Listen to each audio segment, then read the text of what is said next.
네, 안녕하세요. 반갑습니다. 해피바이러스입니다. 오늘도 변함없이 법륜 스님의 희망 편지 읽어드리도록 하겠습니다.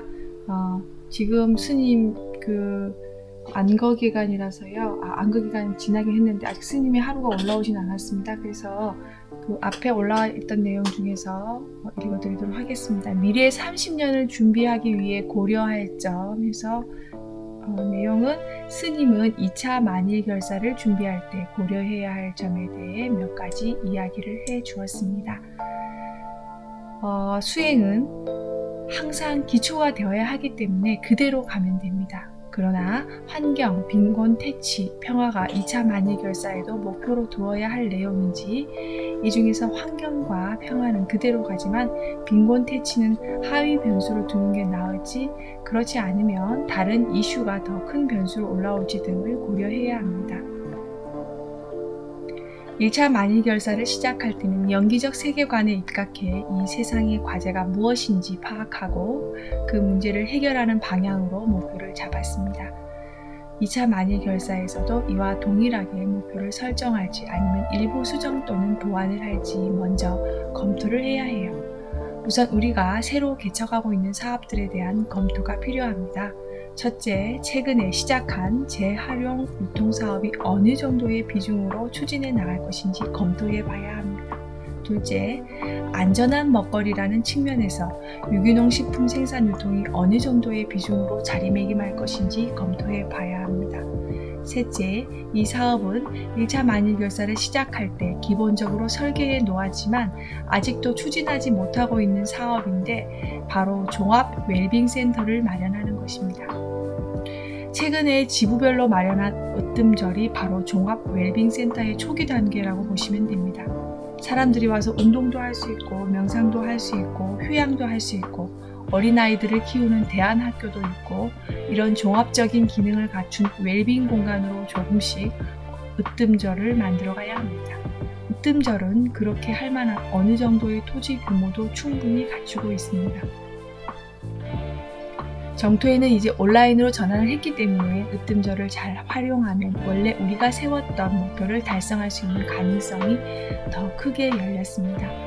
으뜸절에서 유아원이나 유치원을 운영해 보는 것도 생각해 볼 수 있어요.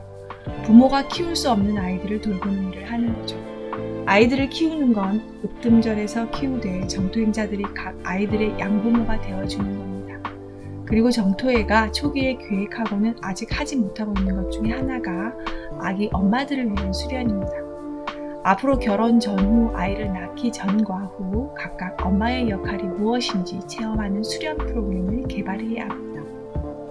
그리고 정토행자들이 노후를 편안하게 보낼 수 있는 공간도 마련해야 합니다.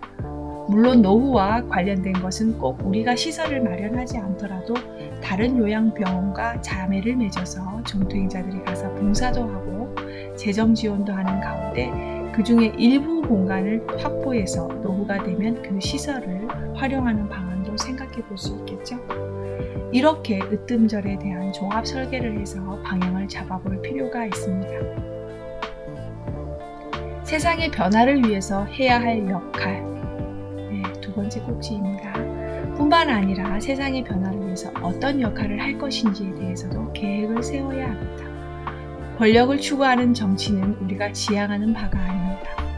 그렇지만 주민자치를 비롯해 풀뿌리 민주주의가 실현되도록 하거나 궁극적으로는 국민 행복도를 높이는 정치가 가능하도록 우리가 역할을 해야 합니다.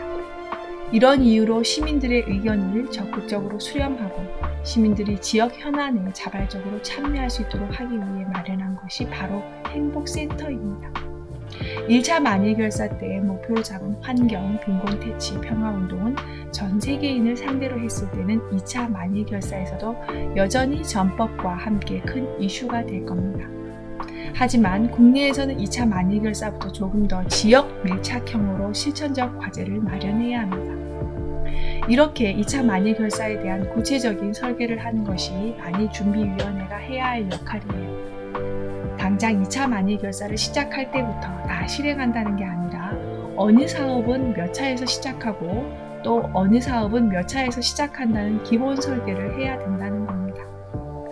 1차 만일결사를 시작할 때는 워낙 막막한 상태에서 출발했기 때문에 큰 틀밖에 계획하지 못했고 구체적인 것은 사업을 진행해 가면서 계속 만들어 왔습니다. 물론 2차 만일결사를 시작할 때도 그런 측면이 있겠지만 그래도 2차 만일결사는 1차 만일결사보다는 조금 더 구체적으로 설계를 할 수 있을 겁니다. 이런 설계들을 하나씩 해 나감으로 해서 2차 만일결사에 대한 준비를 지금부터 해 나가야 합니다. 지금은 만일결사 준비위원회가 온라인 정토회로 전환하고 으뜸절이 자리 잡도록 하고 그에 따라 이런저런 현안을 다루면서 조직을 재편하는 일을 하고 있는데요. 이것은 2차 만일결사 중 1차 천일결사를 준비하는 것에 해당합니다. 2차 만일결사 전체를 준비하는 것과는 다른 문제예요. 기획위원회에서는 이 점을 감안해서 초안을 내고 설계를 해보면 좋겠습니다. 분과별로 정토의 미래에 대한 설계를 더욱더 집중해서 해보는 것으로 하고 기획위원회 회의를 마쳤습니다. 네, 스님의 하루에 올라있는 내용 중에서 여기까지 읽어드리도록 하겠습니다. 네, 오늘도 행복한 하루 되시고요. 즐거운 하루 되세요. 저는 해피바이러스였습니다. 고맙습니다. 그리고 한 가지 안내드리고 마칠게요. 죄송해요. 법륜 스님의 증문즉설 오늘 매주 금요일 진행이 되고 있고요. 20일 날은 다가오는 20일 날은 오전 10시 그리고 오후에도 진행이 되고 있으니까 참여해 보시면 좋겠습니다. 고맙습니다.